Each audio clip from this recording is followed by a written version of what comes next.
Mày knock out rồi. Cháy cháy rồi. Cam nhé. Hai thằng này bây giờ mình phải quát quan học mới được. Ôi trời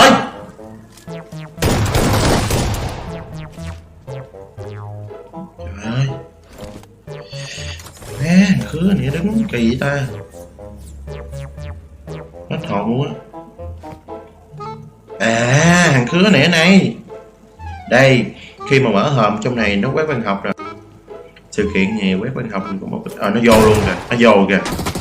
Chỗ này mày đứng ở đó là mày knock out rồi. Cháy cháy rồi.